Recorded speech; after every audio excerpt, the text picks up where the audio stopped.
Hello friends, હું કલા રામોલિયા સુરતથી કુકિંગ સ્ટુડિયો બાય કલામાં તમારું સ્વાગત કરું છું.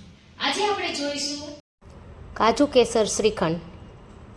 શ્રીખંડ બનાવવામાં ફ્રેન્ડ્સ બહુ મહેનત લાગે છે.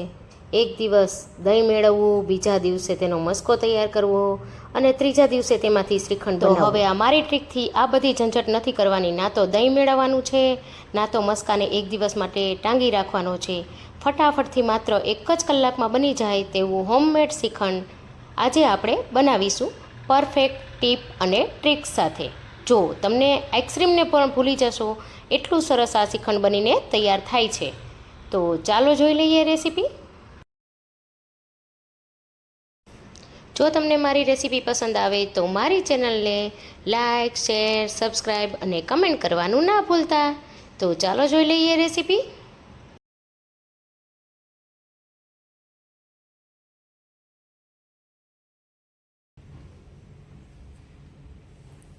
તો સૌથી પહેલાં આપણે અહીંયા પેકેટનું જે રેડીમેડ દહીં આવે છે એ જ લઈ લેવાનું છે. ત્યાર પછી આપણે એક બાઉલ લઈ લઈશું. તેની ઉપર આ રીતે ચારણો રાખી દઈશું અને તેની પર આપણે આ રીતે રૂમાલ ગોઠવી દઈશું. અને આપણે આ દહીંને આપણે આમાં મસ્કો તૈયાર કરવાનો છે.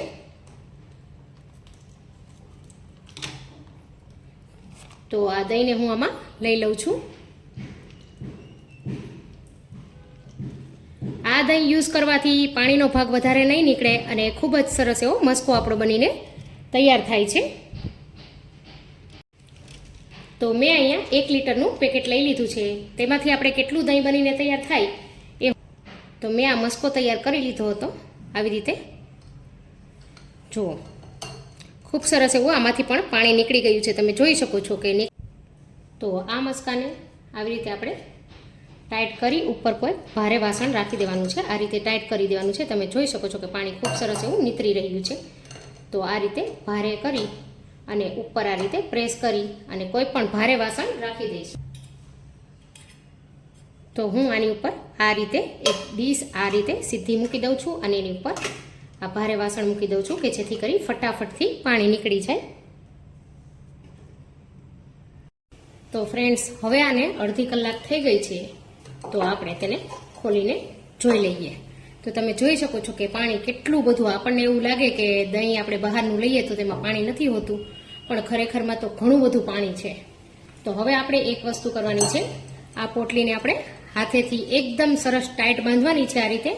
અને હવે જે વધારાનું પાણી છે ને એ આ રીતે નીચોવી દેવાનું છે. આ રીતે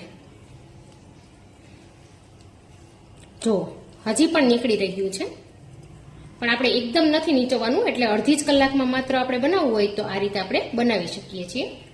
જો આ રીતે તમારે પ્રેસ કરતા જવાનું અને પાણી બધું જ નિતારી લેવાનું છે. આ રીતે જો તમે જોઈ શકો છો કે હજી પણ પાણી નીતરી રહ્યું છે.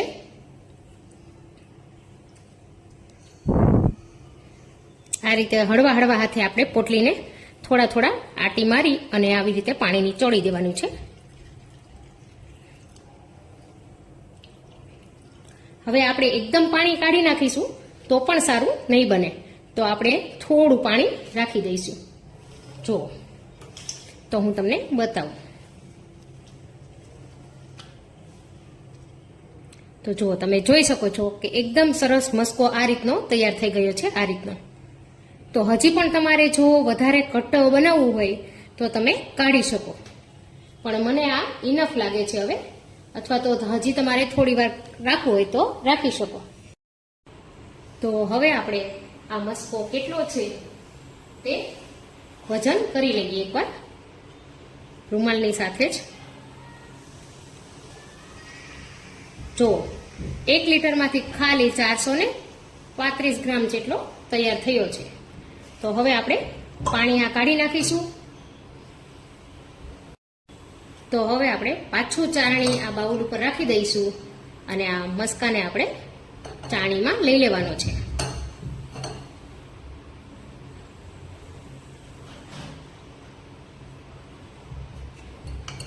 તો આ મસ્કો આપણો એકદમ પરફેક્ટ રેડી છે. તમે જોઈ શકો છો કે આ રીતનો તૈયાર થયો છે. તો બીજી બાજુ મેં અહીંયા તમે જોઈ શકો છો કે 200 ગ્રામ આપણે ખાંડને દળીને લઈ લીધી છે. તો હવે એમાંથી આપણે થોડી થોડી ઉમેરતા જવાની છે. આની સાથે 3 ચમચી જેટલી ખાંડ ઉમેરું છું. આપણે કેટલી ખાંડનો ઉપયોગ થયો એ હું તમને લાસ્ટમાં બતાવીશ, કે કોઈને વધારે ગળ્યું પસંદ હોય, કોઈને ઓછું પસંદ હોય. તો અહીંયા આપણે આ મસ્કાને આ રીતે ચાણીમાં ચાળતો જવાનો છે અને થોડી થોડી ખાંડ પણ આપણે ઉમેરતા જઈશું. આ રીતે કરવાથી કણી નહીં રહે અને એકદમ સરસ, એકદમ સ્મૂધ એવું તૈયાર થશે આપણું મિશ્રણ જે શ્રીખંડનું હોય છે. તો થોડું થોડું તમને એવું લાગે કે મિક્સ થતું જાય છે ત્યારે પાછું તમારે ખાંડ ઉમેરવાની. તો પહેલાં મેં 3 ચમચી ઉમેરી હતી, હજી હું પાછી 2 ચમચી ઉમેરું છું. અને હવે આપણે આ રીતે મસ્કાને પ્રેસ કરીને આમાંથી ચાણીમાંથી કાઢી લઈશું. આ રીતે તમે જોઈ શકો નીચેની તરફ તમને બતાવું. જો આ રીતે આપણે પ્રેસ કરવાનું છે કે જેથી કરી મસ્કો નીચેની સાઈડ નીકળી જાય બધો.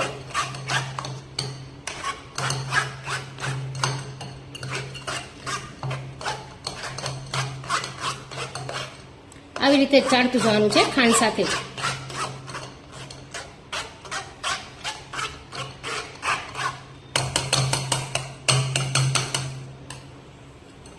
પાછું નીચેથી એકવાર આ રીતે કાઢી લઈશું કે જેથી કરી ઉપરનો સરસ મસ્કો બધો નીચે ઉતરી જાય.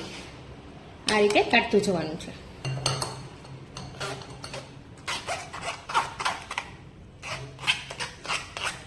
આ જ રીતે આપણે પૂરું આ મસ્કાને ચાળી લેવાનો છે. આમાં ચાણામાં એકદમ કણી વગરનું સરસ સ્મૂધ તૈયાર થશે આ મિશ્રણ. જો આ રીતે નીચેથી પણ લેતું જવાનું છે. અને તમે ચાહો તો અહીંયા હાથનો ઉપયોગ પણ કરી શકો. તમને જો ફાવતું હોય તો તમે હાથનો ઉપયોગ પણ કરી શકો. આમાં અત્યારે આપણે 5 ચમચી જેટલી ખાંડ નાખી છે. હું અહીંયા ખાંડ થોડી માપીને લઈ લઉં.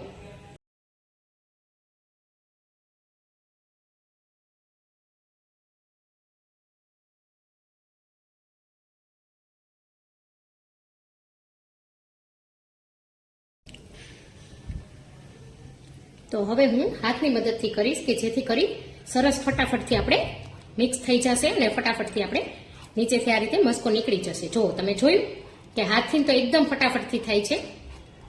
જો બિલકુલ કાઢી લીધું છે આપણે આમાંથી. આ રીતે નીચેની સાઈડ આવી ગયું હોય છે તો એને આપણે કાઢી લેવાનું છે. આ રીતે જો એકદમ સ્મૂધ એવું સરસ બેટર આપણું આ તૈયાર થઈ ગયું.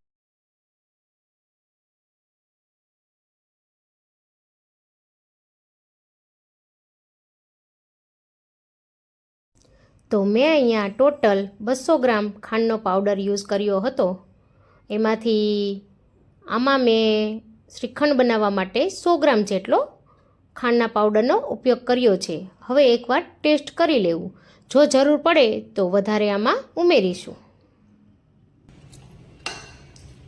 મને હજી થોડી ખટાશ લાગે છે, થોડી જરૂર છે ખાંડની. તો ટોટલ અહીંયા 150 ગ્રામ જેટલો ખાંડનો પાવડર ઉપયોગમાં લીધો છે. તમે મોડું લાગે તો વધારે પણ ઉપયોગ કરી શકો, પણ આ પરફેક્ટ માપ છે. કરી લઈશું અને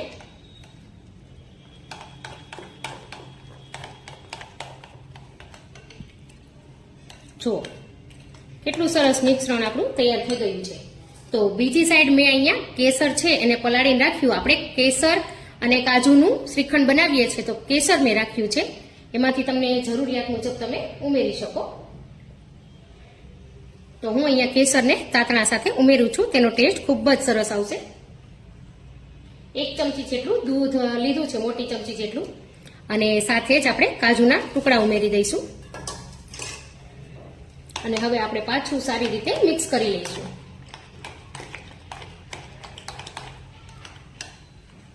જો કલર પણ સરસ થોડો ચેન્જ થઈ ગયો છે, લાઇટ યલો જેવો આવી ગયો છે. તો દેખાવ તો સરસ લાગી જ રહ્યો છે, ટેસ્ટ પણ સરસ જ હશે. આપણે આ જે કેસર ઉમેર્યું તેનાથી ટેસ્ટ સરસ આવે છે. અને હવે હું આમાં બીજું કંઈ અત્યારે નથી ઉમેરતી. તમે ચાહો તો અહીંયા એલચી પાવડર ઉમેરી શકો, પણ મારા બાળકોને એલચી નથી ભાવતી તો હું અહીંયા નથી ઉમેરતી. જો તમને એકદમ નજીકથી બતાવું તો જો કેવું સરસ દેખાઈ રહ્યું છે.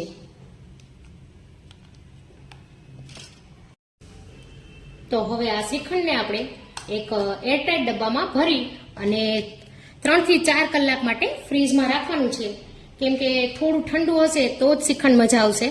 એટલે હવે આપણે આ રીતે એક ડબ્બામાં ભરી લેવાનું છે.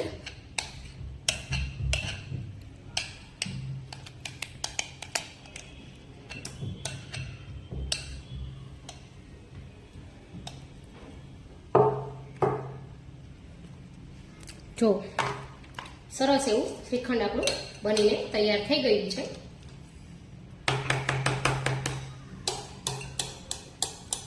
તો ડબ્બાનો મેં પહેલેથી વજન કરી અને બાદ કરી દીધું છે. તો હું તમને બતાવું કે આપણે એટલા મસ્કામાંથી કેટલું શ્રીખંડ બનીને તૈયાર થયું છે.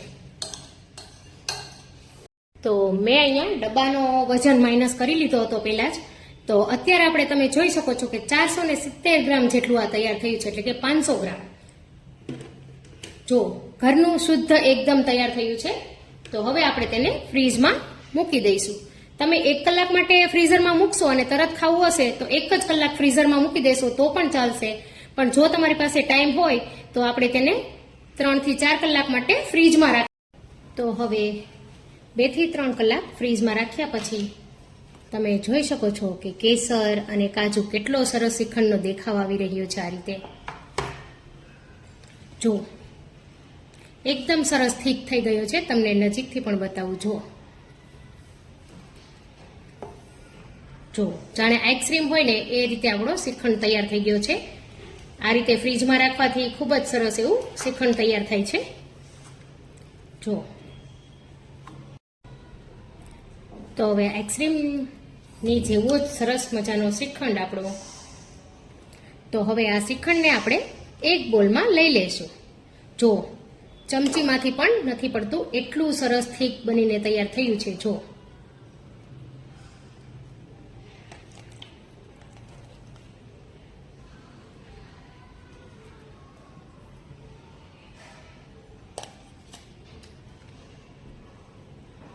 હવે ઉપરથી પણ આમાં આપણે થોડા કાજુના ટુકડા ઉમેરી દઈશું. તો તૈયાર છે ફ્રેન્ડ સરસ મજાનું કાજુ કેસર શ્રીખંડ. તો તમને નજીકથી પણ બતાવું. જો કેટલો સરસ એકદમ થીક એવો શ્રીખંડ આપણો બનીને તૈયાર થઈ ગયો છે. અને દેખાવમાં પણ એટલો સરસ લાગી રહ્યો છે અને ટેસ્ટમાં તો એનાથી પણ વધારે સરસ છે. તો ઉપરથી હું થોડા કેસરના તાતણા પણ ઉમેરી દઉં છું કે જેથી કેસર જેવું સરસ મજાનું લાગે. જો